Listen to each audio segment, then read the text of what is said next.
dalam rangka mendorong perguruan tinggi dalam merintis dan terus melakukan inovasi-inovasi pembelajaran berbasis jejaring atau network education untuk mewujudkan kebijakan Merdeka Belajar Kampus Merdeka, mendukung pencapaian IKU atau indikator kinerja utama perguruan tinggi, dan menjawab tantangan revolusi industri 4.0, Direktorat Jenderal Pembelajaran dan Kemahasiswaan Kementerian Riset, Teknologi, dan Pendidikan Tinggi menyelenggarakan program bantuan pembelajaran daring kolaboratif atau PDK tahun 2023.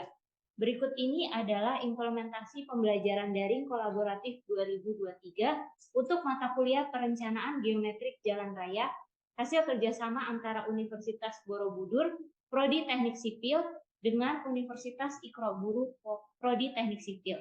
Selamat menyaksikan video pembelajaran yang sudah kami susun. Terima kasih. Selamat pagi. Di sini perkenalkan, saya adalah Setiono.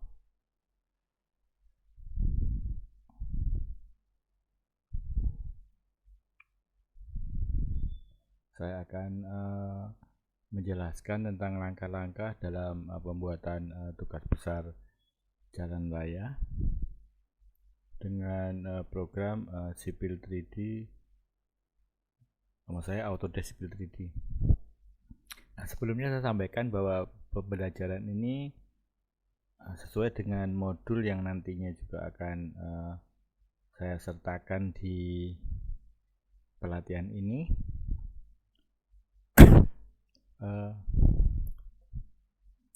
Kita akan coba membuat desain jalan dengan langkah-langkahnya adalah, yang pertama adalah kita membuat surface dengan input dari poin hasil pengukuran di lapangan. Kemudian selanjutnya kita membuat alignment horizontal, kemudian alignment vertikal, profil vertikal. Kemudian kita membuat suatu tipikal dan membuat koridor. Nah, sebagai langkah pertama kita buka menu Sipil 3D. Nah, sebelumnya saya sampaikan bahwa modul yang nanti akan disertakan dalam pelatihan ini ada beberapa modul, yaitu modul pertama adalah point file, kemudian template, kemudian ini adalah PKT file,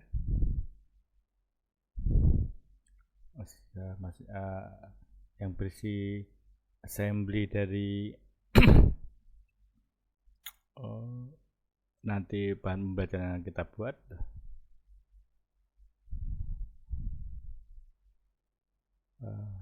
Langkah pertama adalah kita membuka program dari Autodesk. Kebetulan yang saya pakai adalah Autodesk Sipil 3D 2023.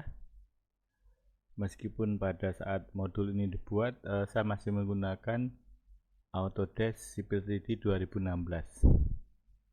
Tapi itu bukan suatu masalah, karena versi Autodesk yang terbaru akan selalu bisa membaca file-file yang versi sebelumnya. Yang pertama adalah kita buka Autodesk. Ini sudah terbuka. Kemudian kita klik, kita buat new file dengan cara new.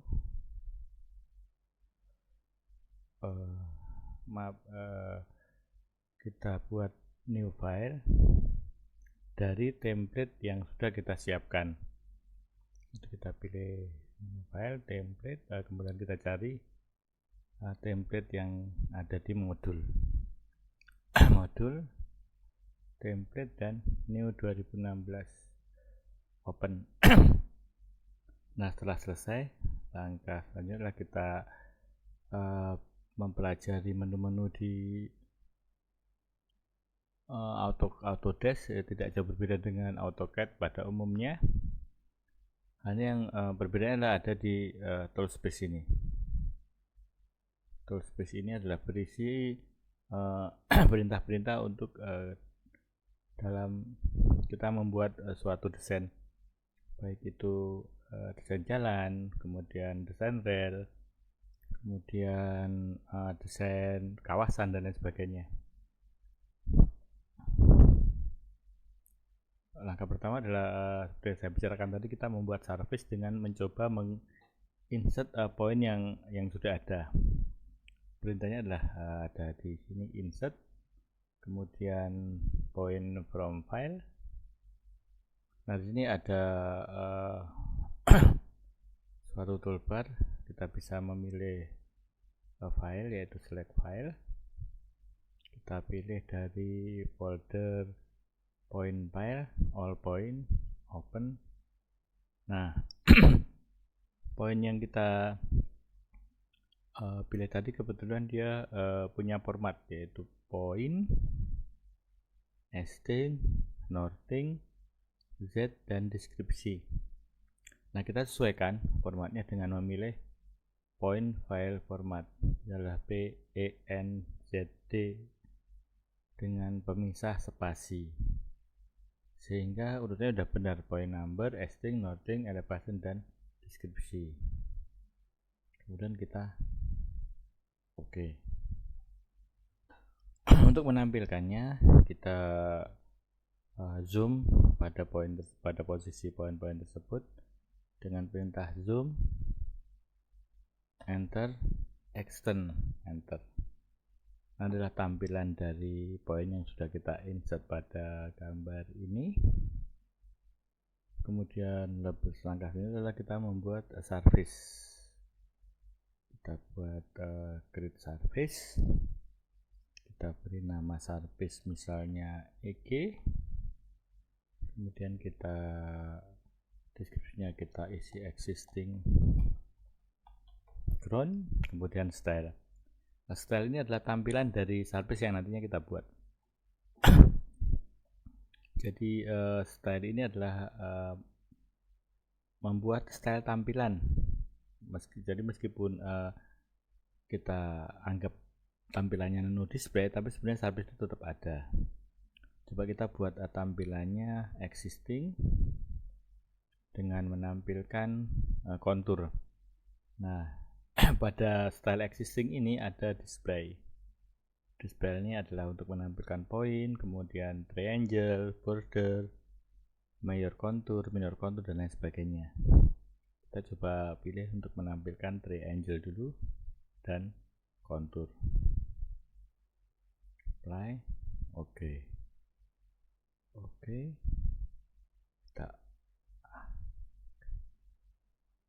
Nah, kemudian dari service ini kita klik service yang kita buat, kemudian kita masukkan parameter inputnya. Parameter input yang kita pakai adalah point group. Kita klik point groupnya, kemudian kita klik kanan add. Ini kita select all point, kita oke. Nah,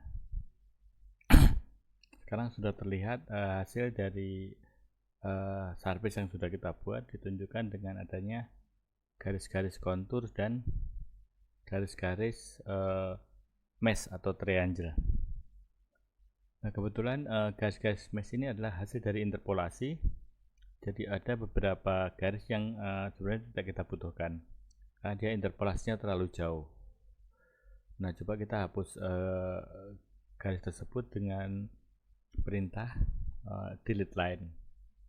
Nah, sebelumnya kita select service-nya dulu. Nah, kemudian di sini ada perintah edit service. Kita klik, kemudian kita delete line. Kita hapus garis yang tidak kita butuhkan.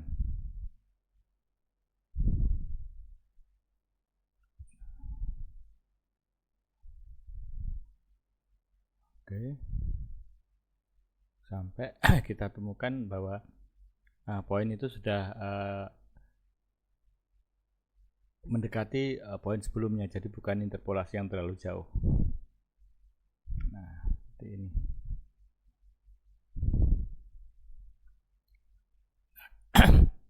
Kemudian untuk service ini kita akan menampilkan nilai dari service tersebut dari kontur tanpa menampilkan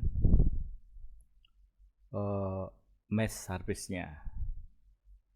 Kita klik perintah untuk merubah style service itu adalah kita klik service-nya, kemudian kita klik kanan mouse-nya,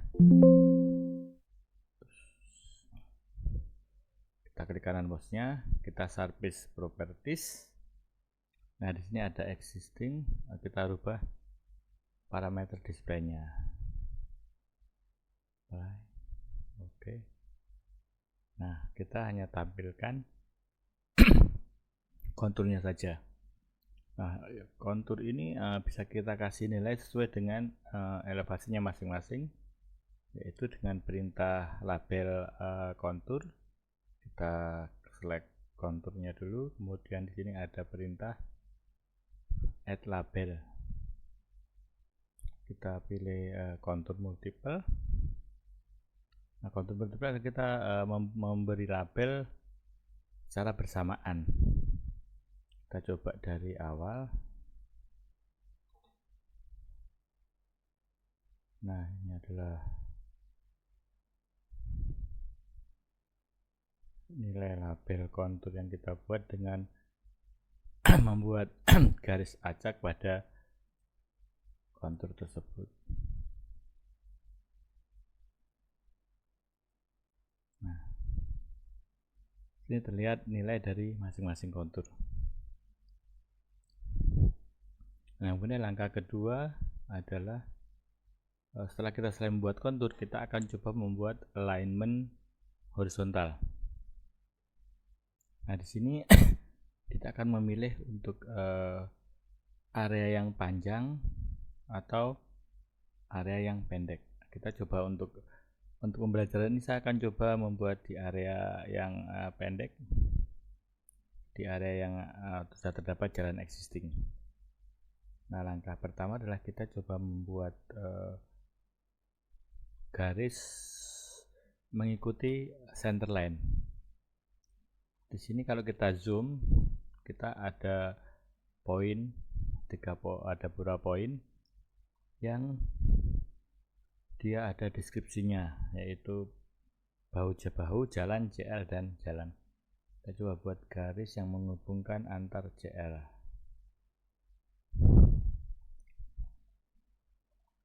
Coba buat garis. Tujuannya kita akan membuat perpotongan garis yang nantinya akan kita jadikan dasar untuk membuat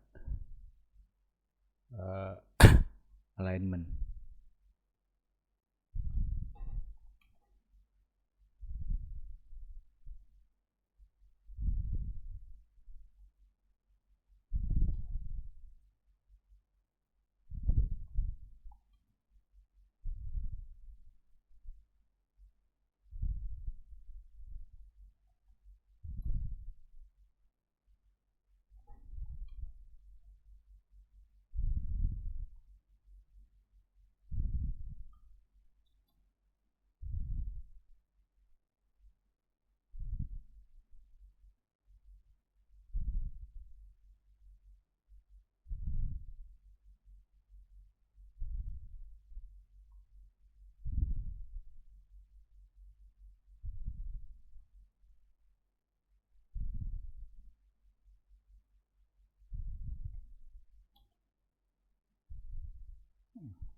Nah, setelah garis bantu selesai, kita akan buat alignment dengan perintah kita kembalikan ke menu home, kemudian ada alignment, ada menu alignment creation tool. Kita beri nama CL1, kemudian tipenya adalah center line, starting stationnya adalah 0, meskipun nanti bisa kita rubah sesuai dengan keinginan kita. Kemudian alignment stylenya adalah center line yang nanti akan kita rubah dengan warna kurvanya adalah biru, sementara warna spiralnya adalah cyan. Untuk merubah parameter ini bisa kita menggunakan menu yang ada di samping sebelah kanan. Nah, di sini ada beberapa, itu adalah kita bisa membuat yang baru, menduplikasi dari yang sudah ada, dan merubah parameter yang kita pilih. Kemudian kita coba memasukkan langsung desain kriteria. Di sini kita coba mendesain jalan dengan kecepatan rencana 40 km per jam. Kemudian kita menggunakan parameter sumber elevasinya adalah ASTO, metrik EMAX 8%, transfer dualin, kemudian kita oke. Nah, ini adalah menu untuk membuat alignment yang mungkin tidak bisa saya jelaskan satu persatu. Nanti akan saya jelaskan dengan pemakaian yang kita gunakan. Kita coba membuat alignment dengan menu draw tangent tanpa kurva, karena kurvanya nanti akan kita definisikan tersendiri. Kita klik alignment, draw tangent, kemudian kita pilih garis awal, kita ikuti panduan yang tadi sudah kita buat. Kemudian dari alignment ini kita coba akan buat satu bentuk kurva geometri full circle, dan satunya adalah spiral, curve spiral. Untuk membuat geometrik full circle itu kita bisa menggunakan perintah pada menu yang ini, curve. Kita klik, kemudian di sini ada free curve fillet between two entities radius. Itu kalau kita bisa masukkan radius. Kemudian yang bawahnya adalah dengan kita mengklik poin. Nah, kita akan coba satu persatu. Yang pertama kita akan mencoba dengan radius. Kita klik garis awal, garis berikutnya. Nah, di sini ada parameter. Kita parameter ini cukup kita lewati saja. Nah, sekarang kita coba masukin angka dari radiusnya. Kita coba masukin angka 350. Nah, ternyata dari angka 350 ini dia jauh dari center line existingnya. Berarti kita akan coba langkah kedua, yaitu dengan mengklik pada poin. Kita hapus dulu delete subentity kurva yang sudah kita buat. Kemudian kita ulangi dengan mengklik kepada menu yang sama. Kita free curve fillet. Nah, di sini kita bisa memasukkan secara manual parameternya. Coba kita dekatkan. Nah, udah. Dari sini kita coba lihat bahwa untuk kecepatan 40 itu ada aturan dimana kalau radius itu di bawah 250 dia harus menggunakan lengkung peralihan atau spiral. Nah, kita cek untuk radius ini, berarti kita coba cek. Radius yang kita dapat 85, berarti kita harus menggunakan lengkung peralihan. Cuman untuk pembelajaran ini coba nanti akan kita buat lengkung peralihannya pada PPI yang berikutnya. Sekarang ini kita masukin angka yang dia tidak memerlukan lengkung peralihan, yaitu 350. Ya, meskipun dia nanti akan keluar dari center line. Nah, ini sebagai contoh. Atau atau kita masukkan angka 300. Kemudian pada kurva yang kedua, pada PI yang kedua kita coba melihat berapa radius yang mendekati existing. Kita coba buat parameternya dulu. Nah, kita coba lihat parameternya berapa adalah, sini kita dapatkan radius yang sudah kita buat mendekati centerline itu adalah 52. Sekarang kita hapus dulu para kurvanya. Kemudian selanjutnya kita buat spiral ke spiral. Di sini kita coba masukkan radiusnya 50, kemudian panjang transisinya 30. Nah, sudah terbentuk